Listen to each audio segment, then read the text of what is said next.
Hello, hello, how's everyone doing?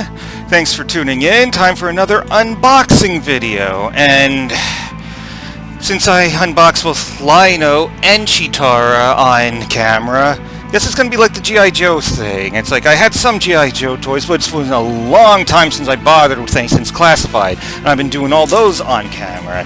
So since I never really got into Thundercats as a kid, now that I'm able to get all these spiffy, high-quality ones from Super7, let's have that all on camera too.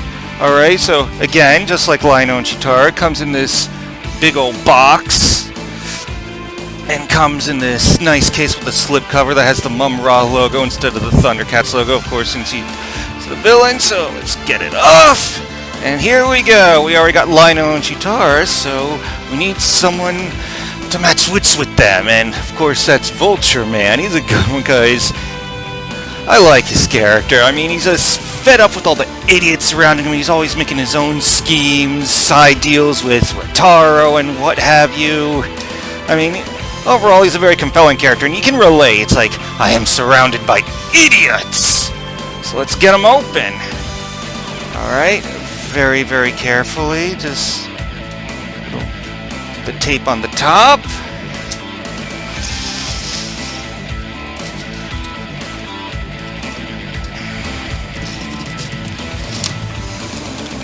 Alright. Carefully set that aside.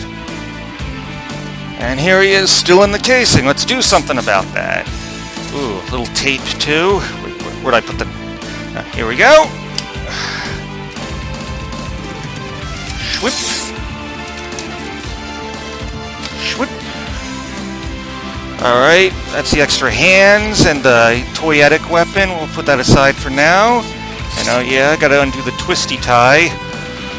That was one thing people complained about Chitara. It's like, put the twisty tie so soon after she was done at the factory, it made an imprint in the plastic. Thankfully, that wasn't an issue with mine. There was a bit of paint scuffing on her knee, but nothing too bad. And Lino, there was some weird issue with his left knee joint, but hopefully there won't be any issues with Vultureman. He's got a lot of accessories too. I like the tool accessory. It comes out with the wrench, the pliers. You could probably use that with something else, and ooh, those talons are sharp. Ah! Is there a twist tie? No, it kind of looked like there was for a second. Okay, let's get him out of his plastic prison, and here we go. Let's have a look at him before we start messing with swappable parts and what have you. So yeah, he's a pretty tall dude. I don't know, remember if he's supposed to be this much taller than Lino, but whatever. And yeah, like his feather parts, it's got some wash, a lot of texture detail. But I've heard it does, yeah, it does kind of get in the way in the articulation, but it's not too bad. The rest of them, it's just like this sickly flesh color, what you'd expect from Scavenger. It's got this mile-away stare just watching you, looking for any signs of weakness. Okay, and again, no double-jointed elbows and knees, unfortunately. That's part of the course for Super7, but he is pinless, like Chitara, and unlike Lino, so there's that. And of course, it's stupid how the talons are way up here, well above his ankle. And I heard they did that because that limited mobility or whatever, but I don't buy it. That was just a stupid choice. Soft goods skirt. Have no interest in looking at what's under there. It'd probably traumatize me. Keep your weird bird cock to yourself, Vultureman. Does Vultureman have a real name? I heard like Jackalman's real name is Kanar, but okay, he's got a bit of a crunch. It's not that great. Really not a lot of movement, but it's there. Waist swivel. And he does have a sort of a thigh swivel. That's good. And ankle pivot. That's good. All around good posability. Might be a little limited by the skirt and the shoulders with the feathers, but really no complaints there.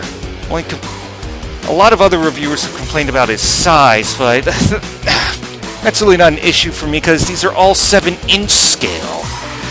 So they're all kind of going to be bigger than most of the other stuff you got on your shelf, like your G.I. Joe and whatnot, so of course because it's scaled just perfectly with the Mattel's Masterverse stuff. Anyway, let's mess around, see what we got.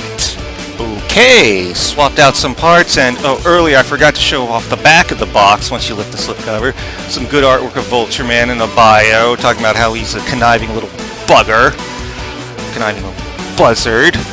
But, but anyway, swapped the head, because I like this one where he's open-beaked and cawing. It kind of goes with his personality of knowing that he's the smartest person in the room, and he's got to put up with comparatively a bunch of dumbasses. We've all been there, right? And if I'm gonna have a complaint, it's like, okay, I swapped out his hands for the tightest, grippy ones, and even that, and it was hard to grab some of the accessories. This is how I'm gonna display them, with the pistol in one hand and a tool in the other. And the pliers are the only ones that could really get to fit comfortably in his hands. The wrench, not really, and the screwdriver barely. So I went with the safest bet. The pliers were just going to drop down. I'm going to have to hunt down an accessory for an expensive toy. But yeah, so yeah, some usual complaints with Super 7. No double jointed knees and elbows. The feathers kind of get in the way of articulation. Dumb placement for the back talons, and the grippy hands are really hard to grip stuff with. But whatever. Overall, it's just a solid, good detailed figure. It's like it's got some shading, some wash, textures, and really good, and even a little texture on the chest. Makes you think of this like plucked chicken, just disturbing. As much as you can do, as far as you can go with such basic design for a cartoon character, still have it cartoon accurate without going overboard. So yeah, if you're a Thundercats fan, I'd say this is a solid buy. I picked him up at a collectibles sale, specifically Abe's Collectibles. Do I still have their card? Yeah. Yeah, they set up shop where they usually have toy shows at least once a month, and I was able to pick them up. Didn't have to bother with Big Bad Toy Store or anything. Like I did with Cheetar or Lino from Entertainment Earth.